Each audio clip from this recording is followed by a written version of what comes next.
c'est ce que je cherche dans ma vie. Et du coup, ça, c'est pas une notion, c'est pas un concept, c'est vraiment très pratique. Et c'est un travail au quotidien de vraiment je peux toujours revenir à ça, me dire où j'en suis par rapport à ma propre congruence.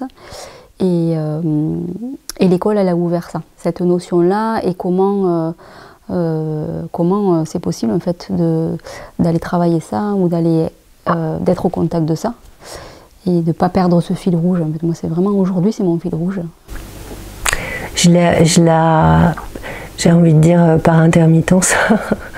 Je la vis et des fois je la vis pas, et le fait de ne pas la vivre me permet de la retrouver. Et c'est un mouvement,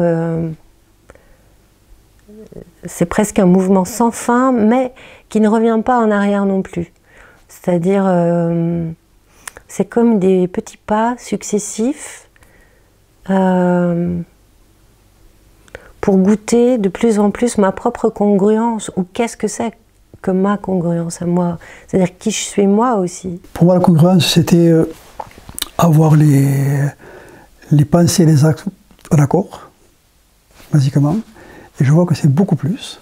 De faire matcher les trois, l'expérience que je vis avec la conscience que j'en ai et l'expression, mais à partir d'un espace pacifié. Et du coup, d'être en congruence avec un espace pacifié, en fait. Et je me rends compte que finalement, ça remet en doute beaucoup de fois où je me suis sentie congruente. Parce que c'était pas avec un espace pacifié. Le reste matchait, mais d'où ça part, en fait.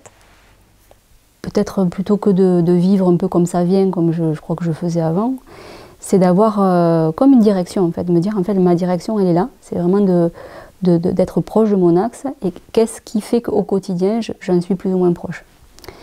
Donc ça passe pour moi, par être plus proche de mes ressentis, c'est ça qui m'aide en tout cas, de me dire, ok, voilà, comment je vis telle ou telle situation, comment ça se ressent pour moi, c'est vraiment quelque chose que je n'avais pas du tout l'habitude de faire, donc ça c'est vraiment très nouveau. Ouais. J'ai appris surtout qu'on peut œuvrer à être plus congruent. Si je ne suis pas en congruence, je peux faire le constat et je peux voir à quel endroit il y a un écart, et surtout qu'est-ce que je vivrais si j'étais en congruence. Et ça me donne une couleur de qu'est-ce que ça pourrait être congruent, et comment est-ce que je peux, j'allais dire, changer de cap pour me diriger vers cette direction-là, qui est juste, mais pas intellectuellement, qui est juste. Évidemment juste.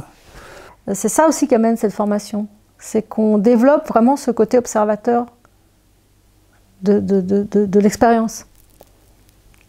Et du coup, ça permet, je me dis, en tant qu'accompagnante, je peux du coup mettre ça en œuvre. Observer, dire est-ce que je suis encore congruente, alors je ne dis pas que je me planterai jamais. Mais pour moi, c'est vraiment un point d'ancrage très fort, avec la conscience que si je ne suis pas juste avec moi, je ne peux pas l'être avec les autres. Et pour moi, dans la relation d'aide, c'est fondamental. C'est pour être au service de la demande de la personne qui vient me voir. C'est vraiment capter ce qui est juste pour elle, parce que c'est pas moi que je soigne, c'est vraiment la personne qui vient. Donc comment sentir ce qui est juste pour cette personne-là? Comment je l'écoute pour savoir ce qui est juste pour elle dans ce qu'elle me dit?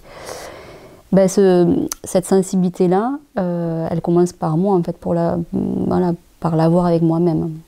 Donc c'est en ça que ça m'aide d'être en relation avec ma congruence à chaque instant, et d'évoluer sur ce chemin-là. Ça ouvre en fait mon champ de sensibilité et mon acuité à percevoir comment je peux être au plus juste au service de la personne qui vient me voir dans le soin que je peux apporter. Je crois que profondément, ça touche à une meilleure acceptation de moi-même en tant que personne.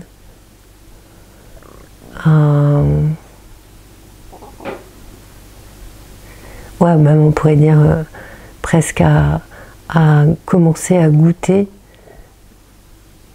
et à aimer la personne que je suis.